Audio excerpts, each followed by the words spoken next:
Maayong gabi kaninyong tanan. Welcome sa ato nga tibuok nga semana nga pagtuon pagtuki sa pulong sa Dios, which is entitled Journey through the Sanctuary and Salvation. Kini siya nga pagtuon, kabahin kini siya sa ato nga online or digital evangelism program sa atong Central Philippine Union Conference. So, ayaw gid ninyo si Piata nga moanhi, dinhi, aron kita magpadayon sa pagtuon o pagtuki sa pulong sa Dios. Now, before we start, ako sa pasalamatan ang ato nga mga administrators sa Central Philippine Union Conference nga gipanguluhan ni Pastor Joel Barleso, mausab sa ato nga local conference, Central Visayan Conference nga gipanguluhan ni Pastor Charles Nogra. Now, akong sugdan ang mensahe sa usa ka pangutana. Naaba ka nato dinhi nga walay problema. Kanang haruhay ra gyud ang iyang gibati. Ha? Nasayod ko mga kaigsuunan nga wala gyud kanato dinhi nga walay problema. Kay in fact, ang atong problema nagkadaiya lamang. Ang uban kanato na problema sa financial, right? Kay ang uban na ay mga anak nga gipatungha, matag bulan magbayad kita sa tuition o sa ilang matrikula. Problema, asa nimo kuhaon ang kwarta?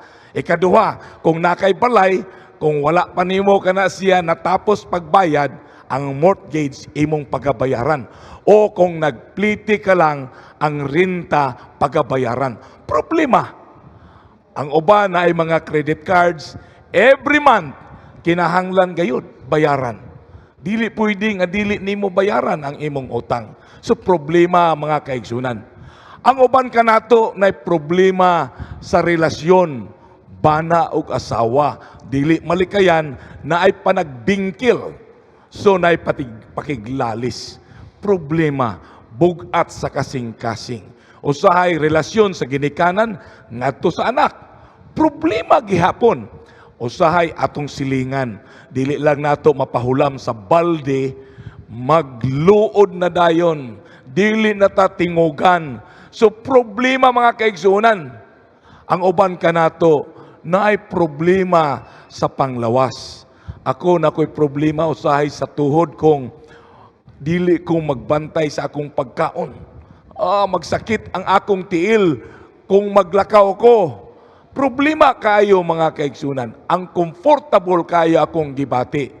Ang uban na problema kung dili ikaw ug ako atong kabanay sa ato nga panimalay.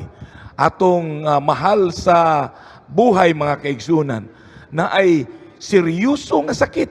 Problema kay ang sakit sa imong kabanay, sakit mo sab na imong mabati mga kaigsunan. Problema kayo. Walay puas ang problema sa tao. Ang among gobyerno dito sa Amerika, naagyapoy problema. Nagtuo mo nga ang Amerika dako sa pian nga nasod, wala na'y problema. Pastilan mga kaigsunan, ang ilang problema, 4 o 5 na katuig nga nilabay, nagsigig balik-balik. Ang ilang problema sa ekonomiya, which is, they call it inflation.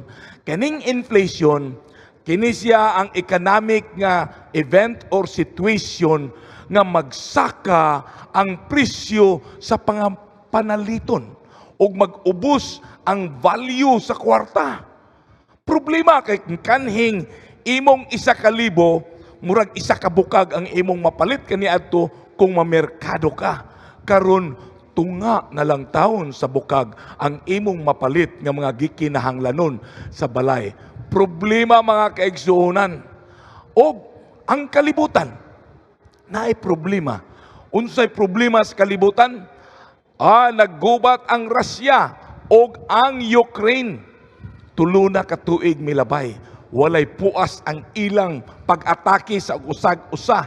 Daghan na nga damage nga mga building, dili lang building, ang kinabuhi sa tao. Problema mga kaigsunan. Ang problema usab sa Israel o Hamas, gubat gyapon mga kaigsunan.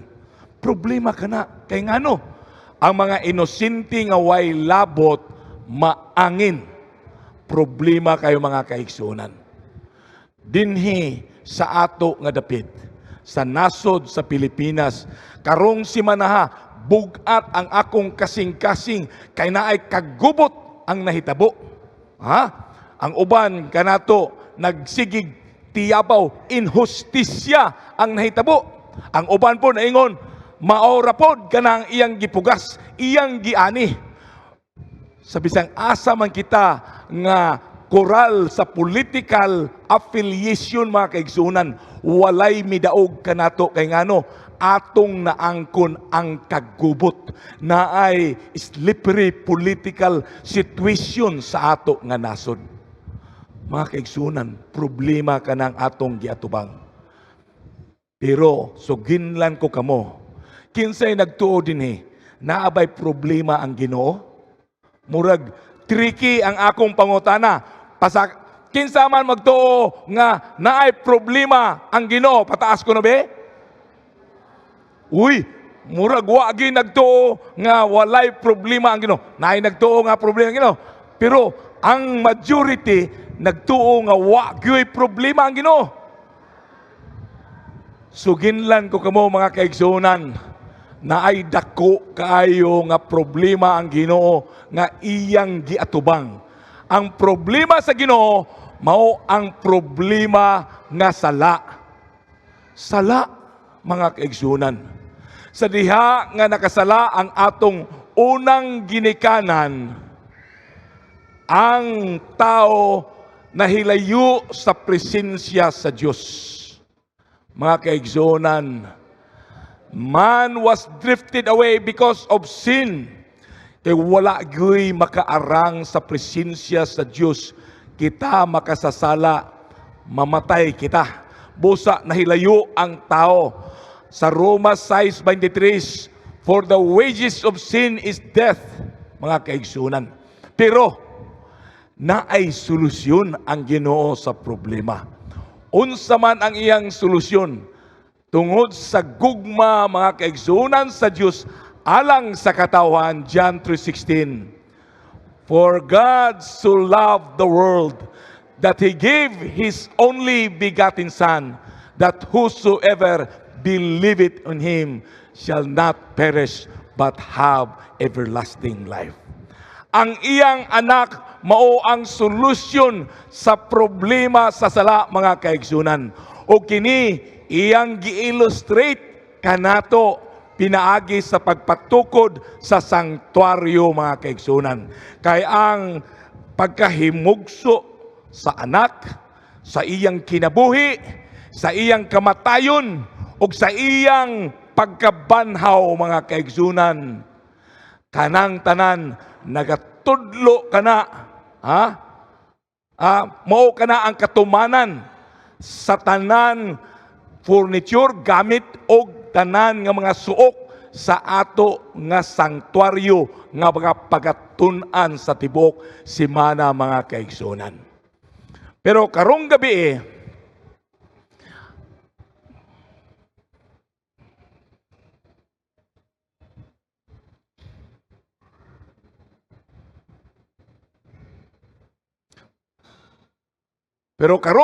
mga kaigsunan, ang atong pagtun-an nga mensahe nagasauluhan, the sanctuary is all about Jesus. Atong iduko ang ato nga mga ulo aron sa pagampo. O Diyos nga Amahan nga naa sa mga langit, kami nagahangyo sa imong balaang presensya, magaabri sa among kasing-kasing o gunahuna aron among masabtan ang pulong bahin kanimo o Dios. O kining pulong nga among mabatunan magahatag kanamog kusog aron kami magapadayon sa paglakaw diha sa pagtuo kauban kanimo. Amo kining gipangayo sa ngalan ni Ginoong Hesus nga among manuluwas. Amen. The sanctuary is all about Jesus. Kung nakita yung Biblia, ato kining pag-aabrihan sa Salmo 73, 3:12, paingon sa 13. Sa versikulos 3, nagaingon, kay nasina man ako sa mga mapahitason, sa pagkakita nako sa mga daotan nga nadato. Kinsa may nagsulat niini? Si Asap, mga kaigsunan. Kini si Asap, usa kini siya ka musikero nga nagtrabaho didto sa templo sa Dios. Sumatag adlaw nga ang mga tao modaig, moampo, mga liya sa Ginoo didto sa templo, iyag yung makita o mahibaluan ang problema sa tao. Ug ang ilang problema nakita ni Asap ug siya nangaliya in behalf sa mga katawhan. Kay iyang makita nga ang kaning mga marginalized members sa society like kaning mga balo, mga orphan, mga pobre, gina-take advantage sa mga dato, gisakyan sila sa panahon, mga kaigsunan. Busa, giampo niya kay kining mga maldito og dautan, gidagmalan kining mga gagmay og mga weak nga mga tao, mga kaigsunan. So, karon sa versikulo 12 o 13 na ingon niini ang mga dautan, kanunay silang hamugaway og nagkadaghan ang ilang bahandi. Imagino niyo mga kaigsunan, nag-ingon si Asap nga, kaning mga dautan, gipanalanginan sa Dios. Ako nga nagtinarong, wala ko panalangini. Kining nag-ampo dinhi, halos matag adlaw, mura wala gidungog sa Dios ang ilang pag-ampo. Kay nagpadayon man sila sa ilang kapobrehon. Padayuno nato sa versikulo 13. Busa, wala ba di ay kapuslanan ang pagputli ko sa akong kasing-kasing o ang pagpaningkamot ko nga dili kabulingan sa sala ang akong mga kamot. So, walay pulos di ay ang iyang pagkamatarong pagsunod sa kabubuton sa Dios. Mao kini ang iyang pangaliya nga dala pagmahay. Pagampo nga dala nga butyag niya sa Dios kung unsa ang iyang gibati. Now, padayuno nato dinhi sa the same chapter 14 og 17. Okay? Sa versikulo 14 naingon, gipaantos mo ako, O Dios, sa tibok adlaw o gisilutan mo ako matag buntag, kay dili gid niya masabtan ang panghitabo sa kalibutan. Ang dato na nga sapian, mga dautan na himong sapian, ang pobre misamot pagka-pobre, ang dautan hamogaway ang ilang kinabuhi. Unsa man kining klaseng kinabuhi? Unfair ang Ginoo. Mao kanang gihuna-huna ni Asap, mga kaigsunan. Sa 17 nagingon, mao nga miadto ako sa imong templo, O Dios, unya nasabtan ran nako kung unsay nahitabo sa mga daotan. Wala nang nagmahay siya, mga kaigsunan, pero wala siya nag-backslide. Nagpadayon gyapon siya pag-ampo, pag-adto sa templo sa Dios. Og sa iyang pag-adto sa templo sa Dios, nakita niya ang tubag sa iyang pangutana. Unsa man day ang iyang nakita didto sa templo sa Dios. Mga kaigsunan, gikan sa gangaan, pagsulod nimo sa templo, ang unang gamit nga imong makita kanang altar sa halaran. Diha makita ang mananap nga ihalad nga pagasunugon. Og sa gilid niya na diha ang tinipon nga abo. Unsa man ay kining ibuot pasabot ni anang abo. Mga kaigsunan, kanang abo gikan sa halad nga sinunog. Mao kanang simbolo sa paghukom sa Dios sa katawhan. Kay kanang halad nga mananap nagtudlo man kana kang Hesukristo bayad sa atong kasalanan. Instead nga kitay mamatay, si Hesukristo ang nagpakamatay kanato. Siya ang gihukman nga kita masalaypon aron sa iyang kamatayon kita makatagamtam sa kinabuhing dayon. It does not matter, my dear friends, kung kita dato, kung kita pobre, kung kita maayong lawas o dili maayong lawas, nagkadaiya ang atong problema, it does not matter. One day, we will face our Creator in judgment o kita pagahukman mga kaigsunan.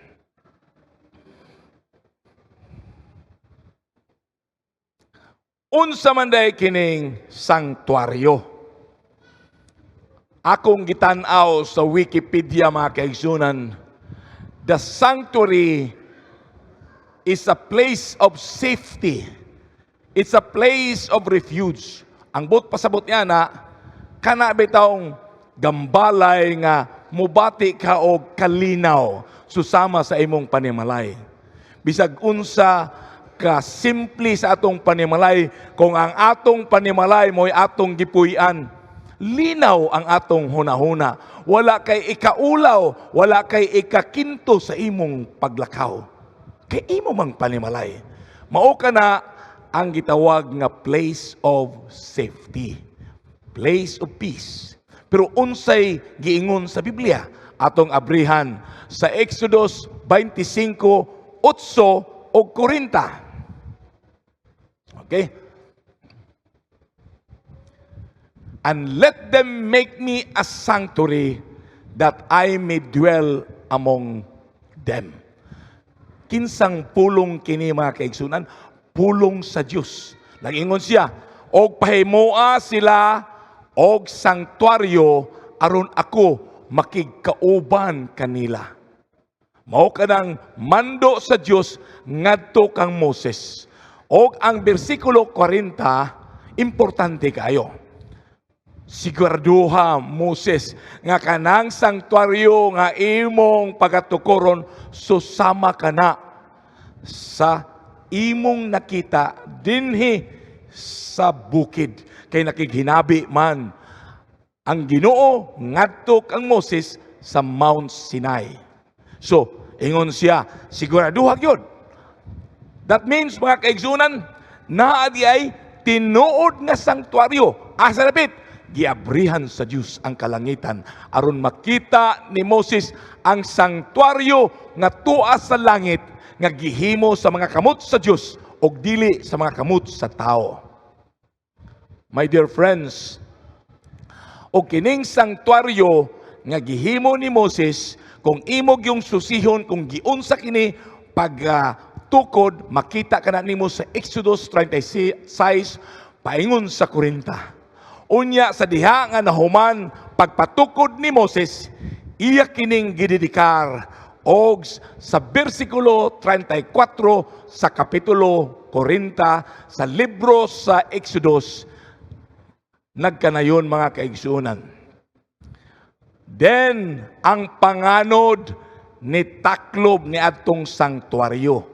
Kanang tent of congregation is another term of the sanctuary. Okay? So, nitaklob sa sanktuaryo, unya ang himaya sa Ginoo mipuno sa sanktuaryo, mga kaigsunan. So naay silaw kaayo nga light nga misulod. And that was the symbol of God's presence. They call it Shekinah glory nga misulod dito sa sanktuaryo. It is a sign nga ang Ginoo mipuyo nakigkauban sa iyang katawhan dito sa kamingawan. O kanang mao kana ang permero nga recorded nga pagtukod sa sanktuaryo ni atong 1445 BC, mga kaigsunan. Daghang mga tuig nilabay, namatay si Moses, gipulihan siya ni Josue, ang katawhan sa Ginoo nga mga Israel milabang didto sa pikas aping sa suba sa Jordan. Unya, nilambo, midaghan ang iyang mga katawhan na himong bantugan ang nasod sa Israel. Gipanguluhan ni Haring David, mga kaigsunan. Gusto ni Haring David nga mahimuot ang Ginoo kay siya nagpuyo man sa harianong palasyo. Og nakita niya nga ang gambalay sa Dios nagkadiwa-diwatay na lang.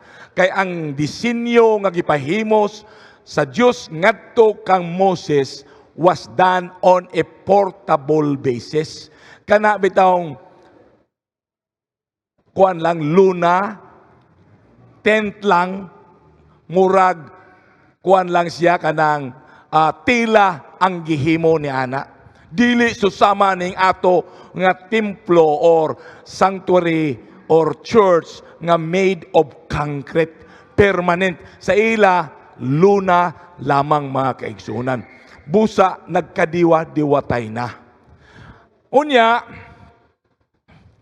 nag-ingon si David through prophet Nathan.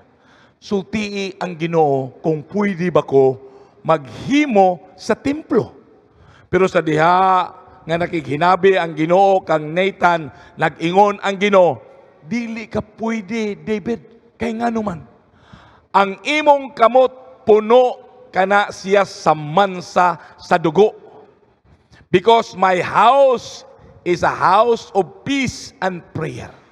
Ikaw, David, daghan kang gipamatay. Di ka pwede nga mutukod ni anang sanktuaryo. Pero tugutan ko ang imong anak nga si Solomon nga mosunod sa imong trono, maoy mutukod ni anang sanktuaryo o templo sa Dios.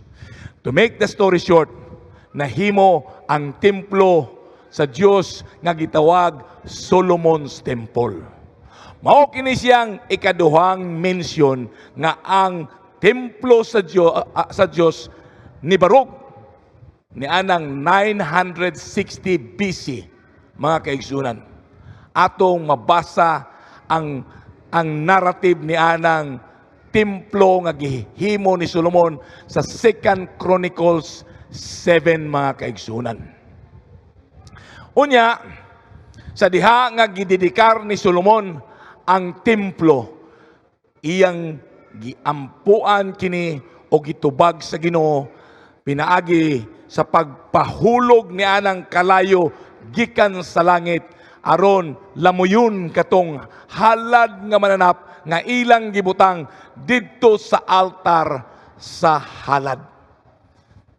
Kato siyang kalayo susama sa kalayo nga gipakita sa Ginoo didto sa kamingawan ni Moses, mao kanang gitawag nga balaang nga kalayo. Sukad ni adto naay buntag o gabii nga halad nga mahitabo, busa walay puas ang kalayo didto sa halaran, mga kaigsunan. Kana siya, mga kaigsunan, nagpadayon hantod sa panahon nga ang pagkadautan sa iyang mga katawhan mikaylap sa ilang nasod. Murag nahiubos ang Ginoo, gitugutan niya nga ang banyaga nga hari nga gitawag nga King Nebuchadnezzar mumarcha og nibuntog niguba sa nasod sa Huda. Kabahin niya ng pagguba og pagsunog ang ilang templo. Gipangawat ang tanan nilang mga mamahalon nga mga gamit sa templo. Ilang bulawan ang ilang bahandi tanan. Og ang tanang katawhan gikuha aron mahimong ulipon didto sa banyagang nasod sa Babylon, mga kaigsunan. Pero bisag ingana ang nahitabo, maluluyon ragyog kaayo ang Diyos sa iyang mga katawhan. Kay kitagaan niya og 70 katuig aron maghinuklog, maghinulsol sila sa ila nga mga kasaypanan. Og tinuod man, mga kaigsunan, ni adtong 515 BC, gitugutan ang iyang mga katawhan nga mobalik didto sa Huda aron sila mopadayon sa pagdaig pagampo sa ilang Ginoo. Og ilang napatukod ang bag-ong templo, mga kaigsunan, which was called Zerubbabel's Temple. Kaning Zerubbabel's Temple sa diha nga ilang gididikar, mga kaigsunan, na ay mga hamtong na nga nahibalo sa unsay estado ni atong Solomon's Temple kung ilang itandi ni ining bag-ong templo nga ilang gipatukod, mitiyabaw sila sa ila nga kasubo. Kay ilang nakumparar nga ang ilang templo nga ilang napatukod inferior in material quality o inferior in spiritual quality. Nganong inferior man in material quality? Kana tungod kay gikan sila sa ilang pagkaulipon. Sa panahon sa pagtukod ni Solomon, daghan sila kwarta nga gitigom ni Haring David o gitugyan ngadto siyang anak nga si Haring Solomon. Di modo daghan silang napalit nga mga materialis puertes nga ilang gipatukod ni anang gwapo matahom nga templo. Pero sa ilang kapanahunan, wala man sila'y kwarta, maura gyud ang ilang napatukod. Now, tungod niya na nadungog sa Ginoo ang ila nga mga kahiubos og pagmahay og ang ilang kabalaka. Busa pinaagi sa usa ka propeta nga ginganlan og Hagay, gipadala sa Ginoo aron pag-comfort kanila. Mao kini ang pulong ni propeta Hagay. Hagay 2:6 paingon sa 9. For thus saith the Lord of hosts, yet once in a little while, and I will shake the heavens and the earth and the sea and the dry land. Dili madugay akong pagauyugon ang mga kadagatan, ang mga kayutaan, o ang kalibutan, mga kaigsunan, o tanan, mga iyang pagauyugon.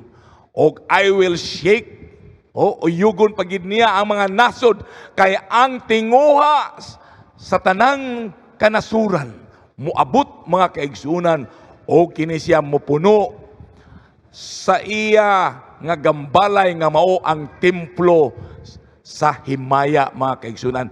Kana siya pulong sa Dios. Nagpahinumdom siya sa versikulo 8, the silver is mine, the gold is mine, saith the Lord of hosts. Og sa versikulo 9, the glory of this later house shall be greater than of the former, saith the Lord of hosts. Naingon siya, ang himaya niini mas labi pang dako kaysa himaya ni atong Solomon's Temple. Kung nag-ingon kamo nga inferior in material quality, nag-ingon ang Ginoo sa versikulo 8, ako'y tag-iya sa mga silver o gold, wala ako nang inahanglan ni ana. Mao kana ang pasalig nga gihimo sa Dios alang sa iyang katawhan. Now, kung nag-ingon kamo nga inferior in spiritual quality, akong pagauyugon ang kalibutan, unsa may pasabot anang pag-uyog sa kalibutan.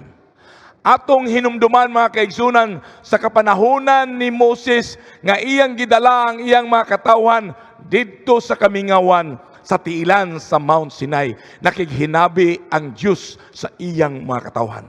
Matagpulo nga gilitok sa Diyos, mikorog ang kalibutan, nikidlat og nidalugdog og matagpulong midahili ang kalayo sa bukid. According to the theologians, mga kaigsunan, that is theophany. Theophany is a Greek word that means the presence of God. So, nag-iwan ng Ginoo, ayaw ka mo kabalaka, kaya akong pagauyugon. O akong ipadala ang tinguha sa tibuok nga kalibutan. Kinsa ang tinguha sa tibuok nga kalibutan? Jesus. Insakto ka, igsuon. Kay natuman ang tagna ni Hagay sa diha nga 12 anyos si Ginoong Hesus. Nagsuroy-suroy siya dito sa outer courtyard sa templo sa Dios nga mipuno sa himaya sa templo ni Zerubabel, mga kaigsunan. Natuman ang tagna. Psalm 77:13 nagaingon, ang dalan paingon kanimo o Dios naaragyud sa sanktuaryo. Kung kita moduol sa Dios, naara sa sanktuaryo, mga kaigsunan. Busa, insakto ang inyong gihimo. Misulod kamo dinhi sa balay alampuanan kay inyong gipangita ang presensya sa Dios. Diri nato makita ang Dios sa iyang gambalay ug dili nato makita sa uban pa. Busa, mga kaigsunan, mao kanang pahinumdom ni David alang kanato. The sanctuary illustrated, mga kaigsunan, the picture of God that brings us back to Him. Kay na bulag man kita kaniya. Originally, our parents talk og nakiginabi sa atong Diyos naong og naong. Pero nahimulag kita kaniya. Pero pinaagi sa sanktuaryo, mga kaigsunan, kita mahibalik kaniya. The sanctuary is the way that God will restore what was destroyed by sin. Og mga kaigsunan, unsaon man kana paghimo sa sanktuaryo nga kita masauli, mga kaigsunan. The sanctuary atong himo, atong hunahunaon, mao kana ang simbolo ni Ginoong Hesus.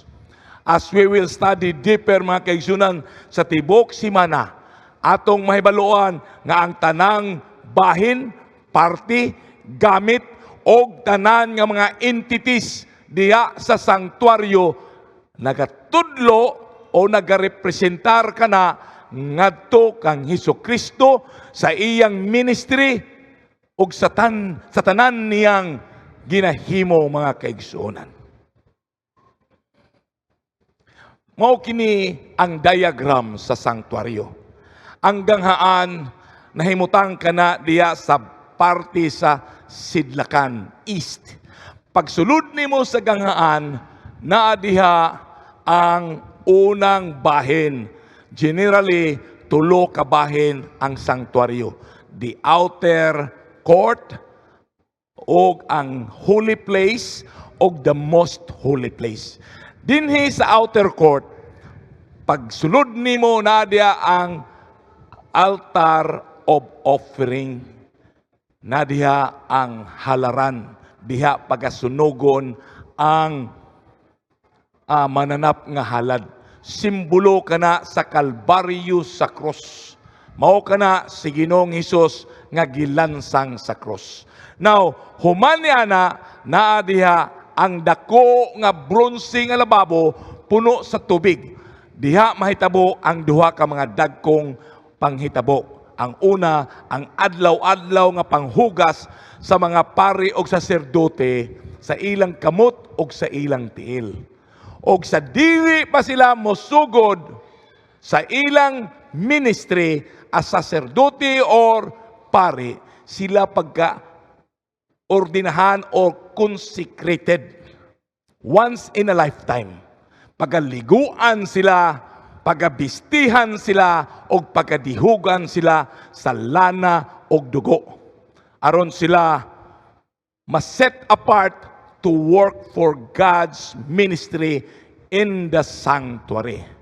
Human niya na ang pinakaunang bahin sa inner chambers, which is the holy place. Isa ra gyapon ang ganghaan niya mga kaigsunan. And on the first nga gamit nimo on the north side, which is the table of shewbread. Mao kanang lamisa nga naay mga tinapay ni ana. Unom ka tinapay, each stack sa duha ka stacks.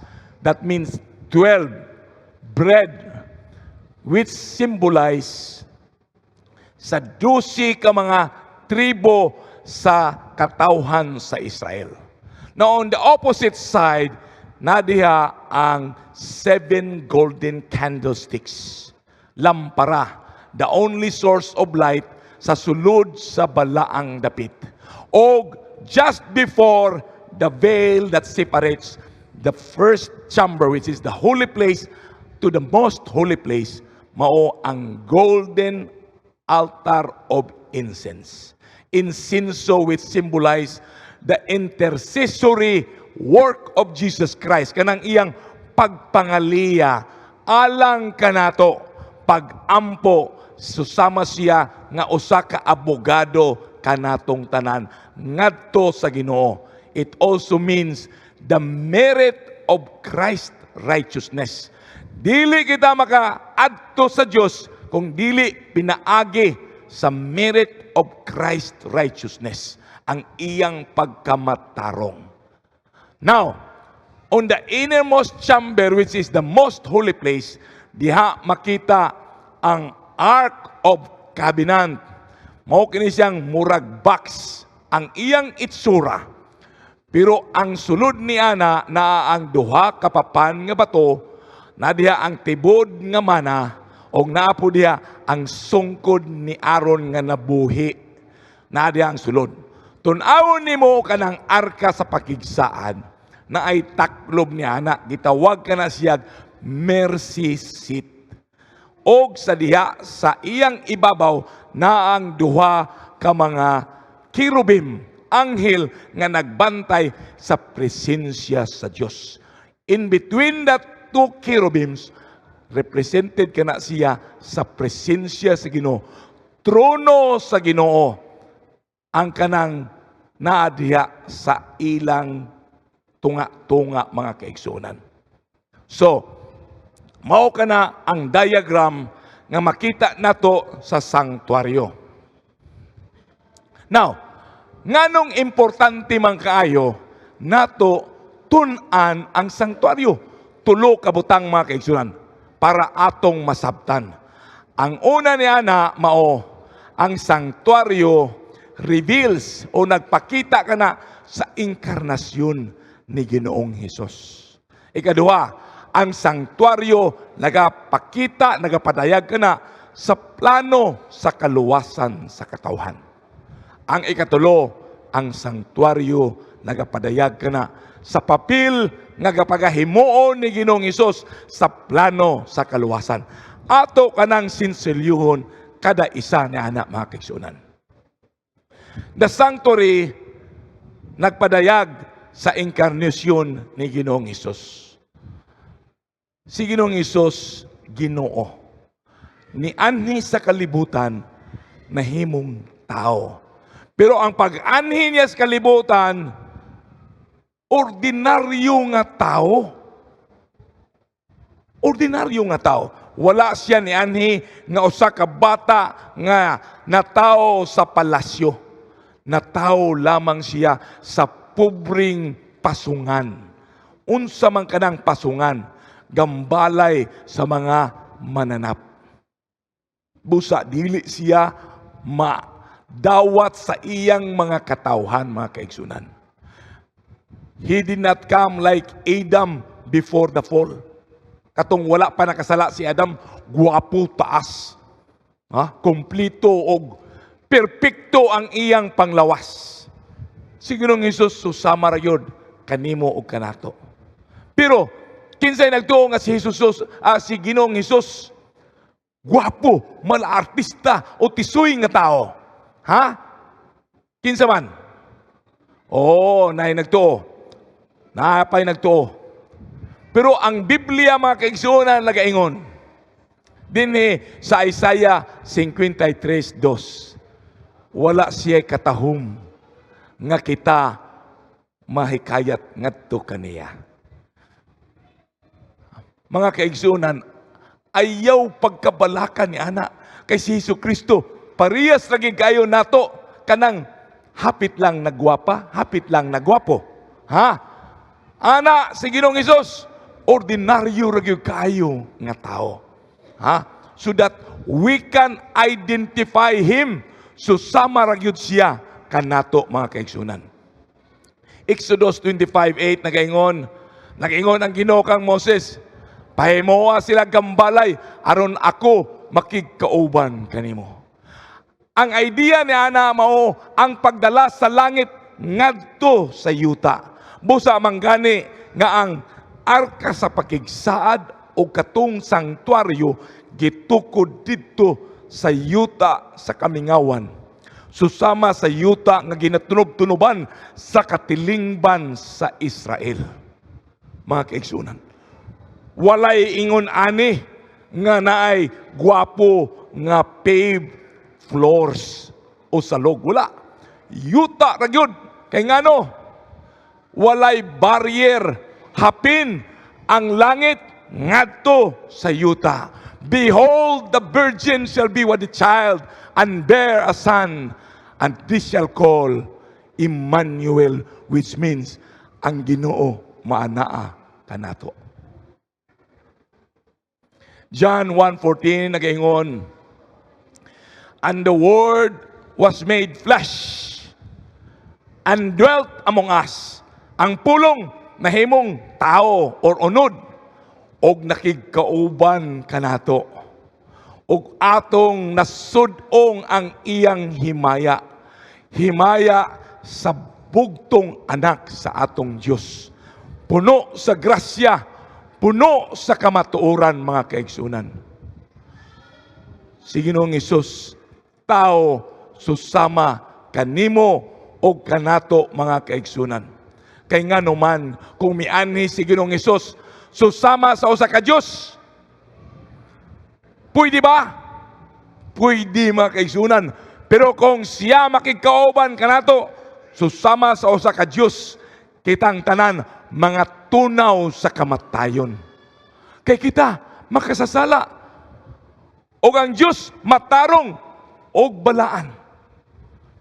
Si Moses ni hangyo sa Ginoo nga Ginoo, patanawa ko sa imong dagway. Pero nag-ingon ang Ginoo, ayaw Moses, ayaw. Kay walay tao nga nakakita sa akong panagway og nabuhi. Kay tanan mamatay gayud tungod sa iyang himaya. Walay tao nga makasasala o sala nga makaarang sa iyang atubangan mga kaigsunan. So, mapasalamaton kita sa gugma sa Dios, nagpakatao siya para mahimong pareho kanimo, pareho kanako. Okay.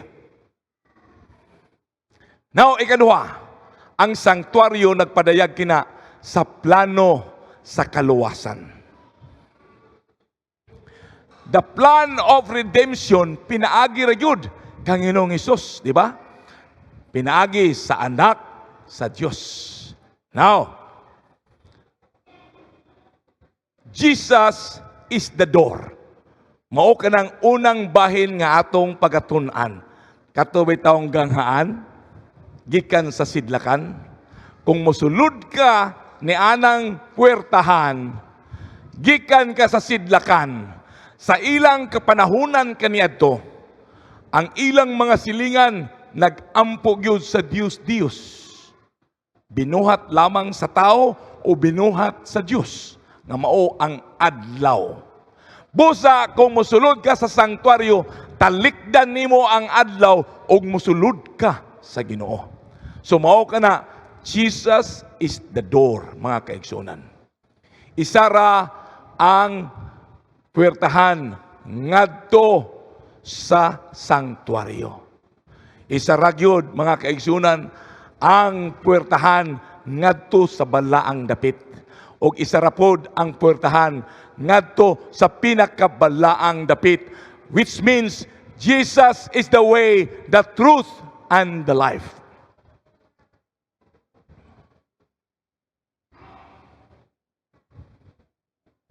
John 10:9 nagaingon, I am the door, by me if any man enter in, siya maluwas, and shall go in and out and find pasture. Ang ganghaan, mga kaigsunan, o door o puwertahan sa ilang kapanahunan kaniadto, bugat og makahuluganon gayud, mga kaigsunan. Kay in the Old Testament, ang puwertahan nagid didto makita sa duol ang merkado. Importante ang merkado, nganuman. Kay mao kana ang panagsukli sa mga butang nga imong pagakinahanglanon og didto po ka mo bayad. Makita nimo dito sa merkado ang mga imong gikinahanglanon og ang imo pong ibaligya. Now, diha sa ganghaan makita pod ang dapit nga ang tanang mga lideres, pangulo sa ilang katilingban magtipon aron magpanday sa mga pulisiya nga naay kabahin sa katilingban. Ug diha usab sa ganghaan makita, mga kaigsunan, ang mga importanteng announcement nga naay kabahin sa tibuok nga komunidad sa yuta sa Israel. Ug diha po sa ganghaan makita ang panaghusay sa mga tao nga naay panagbingkil. In the New Testament, mga kaigsunan, si Ginoong Hesus nag-angkon nga siya ang puwertahan. Bugat o importante ka na nato masabtan, mga kaigsunan, kay si Ginoong Hesus provides the only access back to God. Suluminting agianan ngadto sa Ginoo. Siya ra gyud ang makahatag kanato o giya ngadto sa pagkamatarong, mga kaigsunan. Siya ra gyud is the only reason nga kita masauli ngadto sa Ginoo. We come to know, mga kaigsunan, sa next article of furniture nga makita nato didto sa sulod sa sanktuaryo. Mao kini ang altar nga halaran. Okay? Altar of sacrifice. Sa uban pa nga punulungan, the brazen altar. Pareho sura sila. 1 Peter 2:24 nagaingon, who is own self bear our sins in his own body on the tree, that we being dead to sins should live unto righteousness, by whose stripes ye were healed. Tungod ni ana nga si Ginoong Hesus nagpakamatay, gibitay ang iyang lawas didto sa cross. Kita naluwas, napasaylo ang atong sala. Pero unsa ang nakapalibog nako, mga kaigsunan, sa mata ni Pedro, iyang nakita tungod sa iyang mga stripes kita naayo. Akong gianalisar nga si Ginoong Hesus dili man siya usa ka tigre o usa ka zebra nga naa siya stripes. Kining pulong ni Pedro hinulaman lamang sa pulong ni Isaias nga iya pong nakita sa iyang pananawon.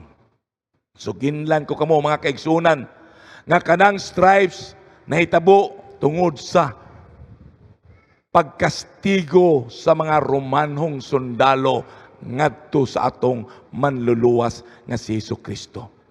Ang latigo nga ilang gihimo, latigo kana nga pinumpong nga pisi, nga matag pisi niya na gihikot ang mga hait nga mga buak-buak nga bukog sa mga mananap. Og sa diha nga kini gilapdos sa likod sa atong manuluwas nga si Hesukristo, midulot kato ang mga hait nga bukog sa iyang panit, og sa diha nga gikuha ang latigo na nilakra, mga kaigsunan, ang mga samad-samad nga nakita pinaagi sa duha ka mata ni Pedro ang pagkalangkat sa panit sa iyang likod nga nagporma og stripes. Tungod sa iyang pagsakripisyo, kita naluwas, mga kaigsunan. Dinhi makita nato nga ang masalaypon magadala sa halad nga mananap. Og diha siya sugaton sa usa ka saserdote. Iyang idatog ang iyang kamot diha sa ulo sa mananap, og iyang ihonghong ang iyang mga sala, og iyang idatog ang iyang kabugaton sa lawas. Sa diha nga iyang pagahimuon, ang iyang sala ma-download ngadto sa mananap nga ihalad. Ihatag sa saserdote ang kutsilyo og iyang igulgol sa liog sa mananap, mga kaigsunan. Og sa luron kini siya sa saserdote, aron ang dugo niini pagadadon didto sa sulod sa balaang dapit og iwisik-wisik didto sa iya nga puwertahan, mga kaigsunan. Kato nga mananap ibutang didto sa halaran og pagasunugon. Mao kanang altar of sacrifice. Ang ikaduha mao ang lababo nga puno sa tubig. Simbolo kana sa atong kalimpyuhan. 1 Corinthians 6:11, and such were some of you, but ye are washed, but ye are sanctified, but ye are justified in the name of the Lord Jesus and by the Spirit of our God. Diha nato mahimamat o maangkon ang kalimpyuhan sa ato nga kalag, mga kaigsunan. This is very symbolic, mga kaigsunan, kay kini siyang lababo gikan kini siya sa mga salamin nga mga gidonate sa mga kabainhan sa nasod sa Israel. Ang ilang salamin kaniadto dili susama karon nga bildo. Ang ilang salamin kaniadto bronze. Gidawat ni Moses, gisunog, gilanay o giporma ni anang matahom nga lababo. Gibutangan kana sa tubig. Ironically, mga kaigsunan, ang salamin simbolo kana siya sa sugo sa Dios. Ang sugo ba makahatag og kalimpyuhan kanato? Akong pangutana, makahatag ba ang sugo sa kalimpyuhan? Ha? Dili? Oo,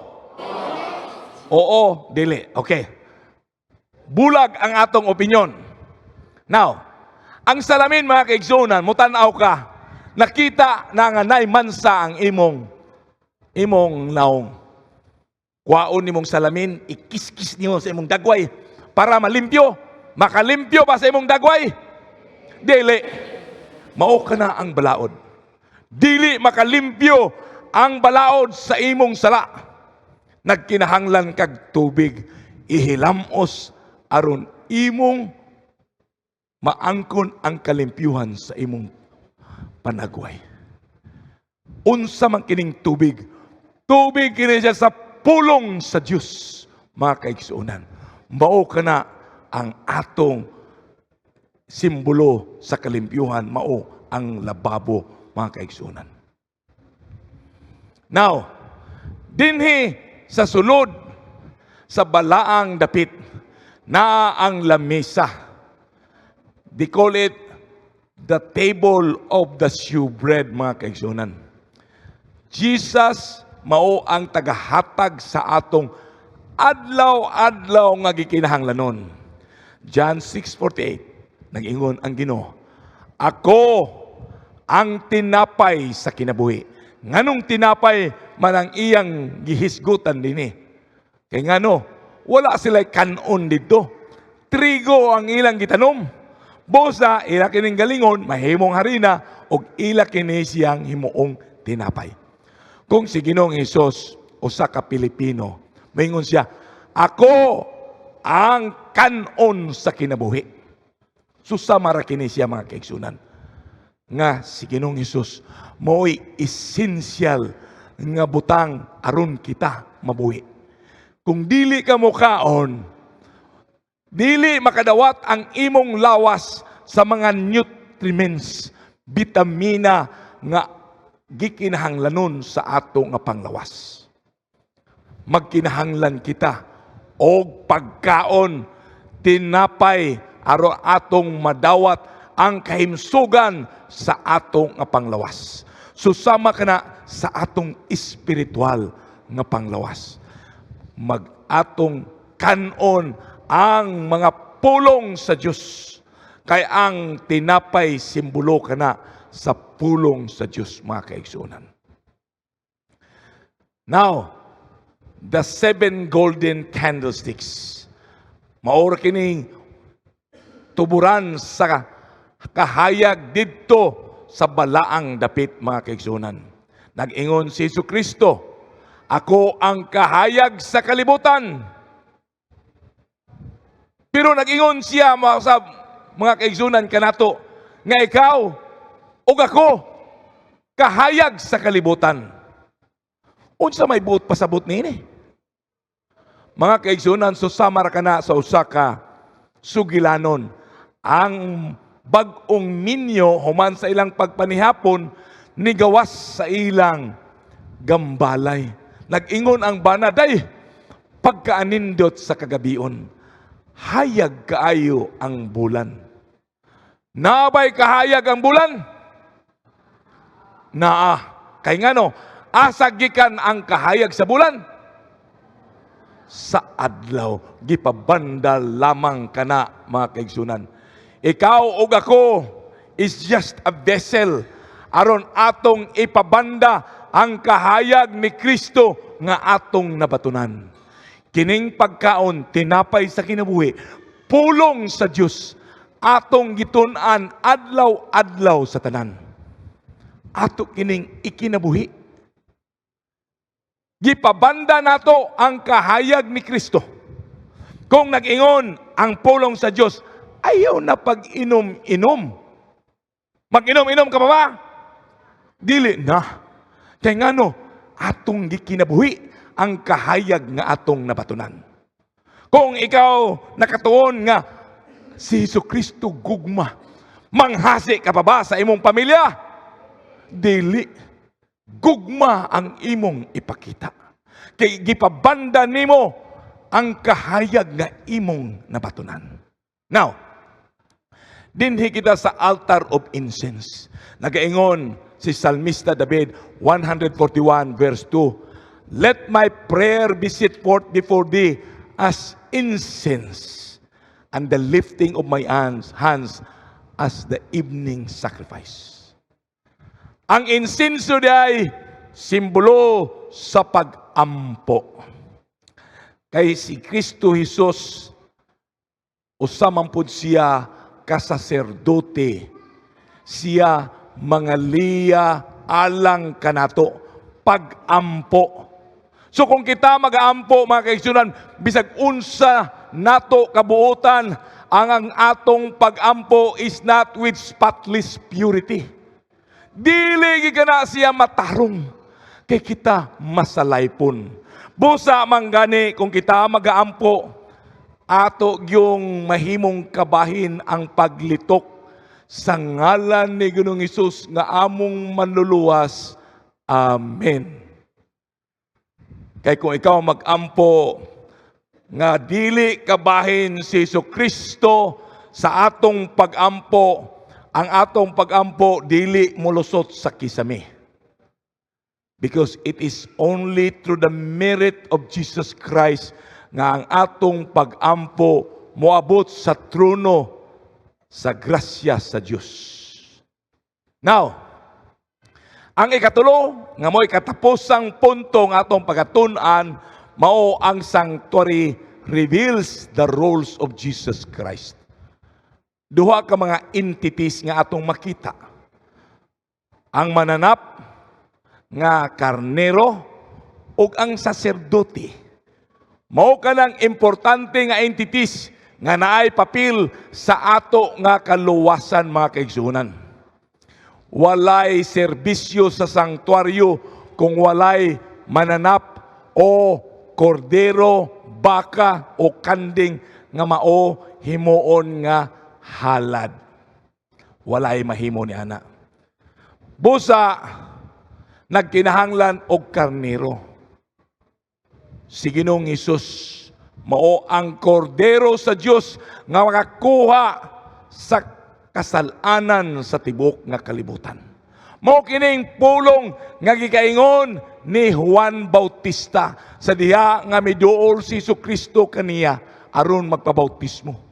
Naingon siya, "Sud-ongan ninyo ang kordero sa Dios nga makakuha sa tanang sala sa kalibutan." Jesus Christ is the Lamb. He was represented by the offering, halad nga mananap.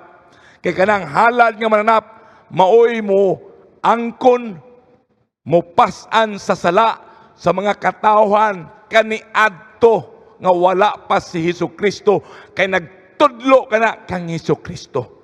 Sa diha nga nataw si Hesukristo, siya na ang halad nga kompleto. Busa dili na kita magdala pa og mananap aron kita makaangkon sa kapasayloan sa sala. Kay si Hesukristo naman ang naghimo ni ana, mga kaigsuonan. Now, not only that Jesus Christ was our Lamb of God, He was also our High Priest. Hebrews 8:1 og 2. Now of the things which we have spoken, this is the sum. We have such a High Priest who is set on the right hand on the throne of the majesty of heavens, mga kaigsunan. Tungod si Jesucristo man ang ato nga labaw nga saserdote. We have access back to God, mga kaigsunan. Siya man ang atong abogado. Siya ang atong tagapagliya. Kay nganuman na ay eternal accuser nato nga ginganlan og Satanas. Siya moingon, kana si Nining, kana si Inday, kana si Pedro, kana si Pablo, dili ka na angayan nga makasulod sa ginharian sa Dios. Kay pagka masalaypon, pagka masupilon. Pero si Ginoong Hesus moingon ngadto sa iyang amahan, "O Dios, tunawa ang mga lansang sa akong mga kamot. Pinaagi sa akong dugo nga ilang nadawat, sila nakadawat sa kapasayloan sa ilang sala." Mga kaigsunan, magpasalamat kita nga si Ginoong Hesus mao ang atong labaw nga saserdote nga tuad didto sa langit aron kita matagaan og abogado, tagapangliya, mga pangaliya kanato aron kita madawat sa atong Dios nga Amahan. Ako magapangutana kaninyo, mga kaigsunan, kung kinsa man kaninyo mutuo o nagpasalamat nga si Jesucristo mao ang ato kordero sa Dios nga nagakuha, nagalimpyo sa atong sala, og siya ang atong labaw nga saserdote nga didto karon sa pinakabalaang dapit sa templo sa langit nga nagserbisyo nangapangaliya kanato ngadto sa Amahan. Please pagtindog aron pagpakita sa atong pagtuo kang Hesukristo. Tindog, mga kaigsunan, salamat sa inyong pagpakita, sa inyong pagtuo. Salamat sa inyong pagbarog nga kamo nagatuo nga si Hesukristo mao ang atong kordero sa Dios. Siya ang labaw nga saserdote. Atong iduko ang ato nga mga ulo sa pagampo ug atong hangyoon si Dr. Vance Mendoza human niini magakanta kanato. O Diyos nga mahan, kami nagapasalamat nga imong gipahat kanamo ang pulong sa Dios, pulong bahin sa sanktuaryo nga naay kabahin sa amo nga kaluwasan. Salamat niini o Dios nga kini magahatag kanamo giya kusog aron kami magapadayon sa paglakaw sa pagkamatarong pinaagi sa amo nga manuluwas nga si Hesukristo. Amen.